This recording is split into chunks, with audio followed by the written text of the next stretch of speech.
Today's topic is the Middle East during the Cold War. I'm Mary. Hi, I'm Ella. Hi, I'm Nicole Rodriguez. And I'm Fang. Hi, so the 1900s was a period of modernization, technological advancements, and war. In 1914, World War I began with the Allied powers, so Britain, France, Russia, Serbia, and later on the US, Italy, and Japan, versus the Central Powers, which were Germany, Austria, Hungary, Bulgaria, and the Ottoman Empire. During the World War, the participation of the colonies and multi-ethnic powers led to the increased demand for independence and self-determination. The Ottomans, who were in the process of declining due to a lack of modernization, among other reasons, aligned with Germany and lost World War I, overall leading to the fall of the Ottoman Empire. Now, the effects of World War I were detrimental to all states involved, some more so than others, but we're just going to focus on the Middle East region. After the establishment of the League of Nations, a mandate system was put into place that essentially divided up the Ottoman and German territories in the Middle East into territories of influence by the Central Powers, primarily Britain and France. In 1919, Turkey won their independence and became an independent republic. Then in 1939, World War II started with deadlier and more destructive military weapons, including the atomic bomb, which was first dropped on Hiroshima and Nagasaki in Japan. During World War II, anti-colonial movements continued to strengthen with little progress towards actual independence, and World War II finally ended in 1945. Shortly after is the long period of the Cold War. So this is what we're currently working with. A power struggle between the Soviet Union and the US, a competition between communism and capitalism, a whole lot of fear and tension between the Western and Eastern worlds, atomic bombs being deployed everywhere, and the Middle East in the midst of the the Cold War conflicts and its own revolutions. So let's talk about oil. In the past 2 centuries, industrialization has revolutionized the world, and the sources that powered most of the machinery and steam transportation are coal and petroleum. By World War II, oil accounted for a third of the US's energy consumption. So needless to say, it was a huge deal when oil was discovered in Iran and Saudi Arabia early in the 20th century. In 1952, Mohammad Mossadegh, the newly elected Prime Minister of Iran, vowed to nationalize the oil companies. The US saw this as a threat since Mossadegh seemed to be leaning towards communist policies, and nationalizing oil would threaten the US's control of Middle Eastern oil. The Truman Doctrine pledged to fight against the spread of communism, so the US and Great Britain engineered to overthrow Mossadegh and return the Shah, Mohammad Reza, to power. So by the 1970s, with the US-Saudi alliance in 1950, both Saudi Arabia and Iran had oil-based economies that were heavily influenced by the US. In 1970, the US oil production did peak, but this prosperity did not last for long, with the 1973 and 1979 oil crisis. In the 1970s, the oil prices fluctuated dramatically due to regional conflicts such as the Iranian Revolution, which we will later discuss in more detail, and the Iraq-Iran war with Saudi Arabia supporting Iraq. The fluctuating oil prices actually worked in the favor of the Soviet Union, as they quickly overtook the US in oil production during the 1970s. During all of this, concern about the US's dependence on third world resources were raised, and increased oil consumption over the past few decades brought a lot of questions to the US. In response to both concerns and increased oil prices, oil consumptions in non-communist states greatly decreased, while the Soviet Union's economy collapsed with the collapse of oil prices in 1986. All this to say, oil economy during the Cold War displayed the competition between the US and Soviet Union, an application of the Truman Doctrine, and the dependence of the nations on Middle Eastern war. It also set into place the events that occurred leading to the end of the Cold War. Now let's segue into the White Revolution. The White Revolution was led by Mohammad Reza Shah and advanced the idea of modernization that was popular during the Cold War. It gave women the right to vote, created social welfare, and it funded literacy programs, which overall sounds like a pretty great deal.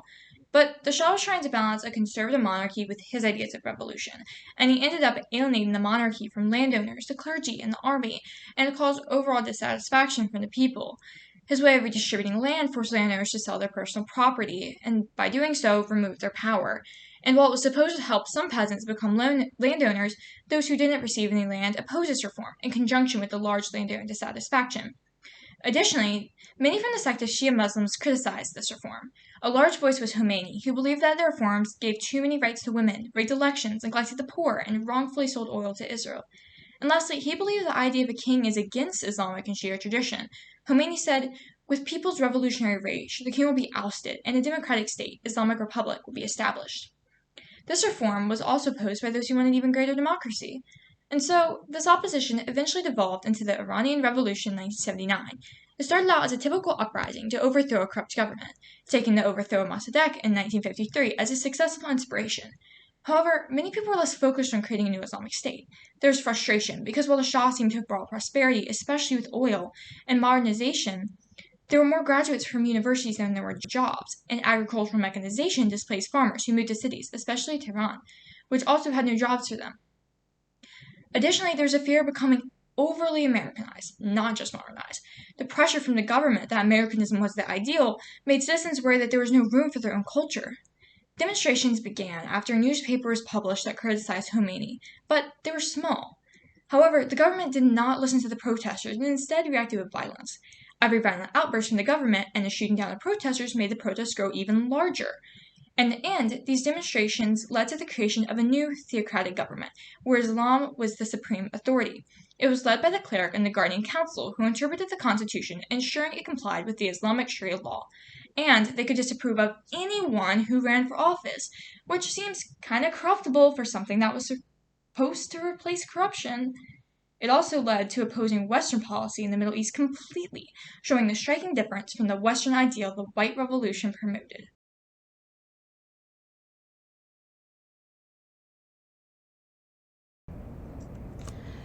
During the Cold War, a lot of new states were formed as a result of power shifts and boundary changes caused by the two recent world wars, World War I and World War II. One of these states was Israel. The idea of having a nation-state for the Jews stemmed way before the Cold War in the late 1800s as a result of the Dreyfus Affair. During this affair, a Jewish artillery captain was falsely accused of sending secrets to the German military and therefore was sentenced to life in prison. A lot of anti-Semitic remarks were thrown at him, and Jews really started to feel that Europe wasn't safe for them and wasn't trying to make an effort to be safe for them. One Jew that was particularly important in all of this conflict was Theodor Herzl, and he sparked what is known as the Zionist movement by advocating for a Jewish nation-state in Palestine. And he specifically advocated for Palestine due to the fact that Palestine was the home of the ancestors of the Jews. However, the complicated thing about this was that Palestine was actually part of the Ottoman Empire, meaning that it was already occupied by the Muslim community, who also coincidentally wanted their own nation-state at this time. Despite this fact, Jews began to immigrate to Palestine following World War I and World War II, seeking refuge, which ended up causing a lot of problems with the Arabs that were already living there. In order to try and solve this conflict, Britain tried to get involved, but it got too complicated for them, and they ended up handing it off to the United Nations to deal with in 1948.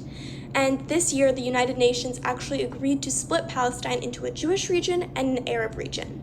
The Jewish region became independent and established itself as the country of Israel.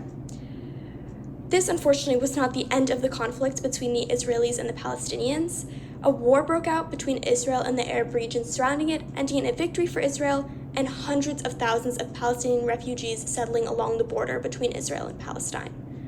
Only a few years later, in 1967, the Six-Day War between Israel and Jordan, Syria, and Lebanon allowed Israel to remain victorious and even granted Israel new land from the conflict.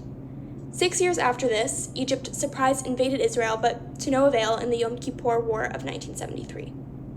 U.S. President Jimmy Carter noticed all of this conflict and attempted to instill peace in the region through something called the Camp David Accords Peace Treaty in 1979, but a lot of Arab organizations and regions rejected it. So immense conflict and violence can still be seen between the Israelis and the Palestinians to this day. This period from the mid to late 1900s also led to the creation of many terrorist groups, especially in the Middle East, who targeted Muslims and attacked high-profile European cities as part of their mission. Terrorists joined groups like the Islamic State of Iraq, the Levant, ISIL in the Middle East, and the Taliban in Afghanistan, using condemned interpretations of Islam to justify their acts of terror and destruction.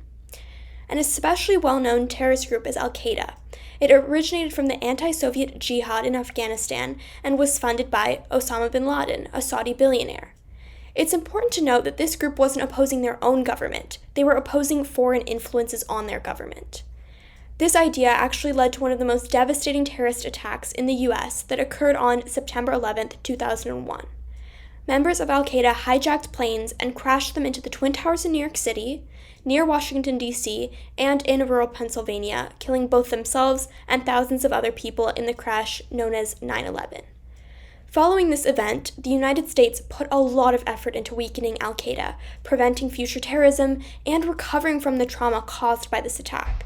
The United States was eventually able to kill Osama bin Laden in 2011 and gain support from countries that they had been on previously bad terms with, especially in the Middle East, as a result of the attacks. So we're going to be talking about the Soviet-Afghan War. Before we begin to look at the Soviet-Afghan War, we need some context on Afghanistan.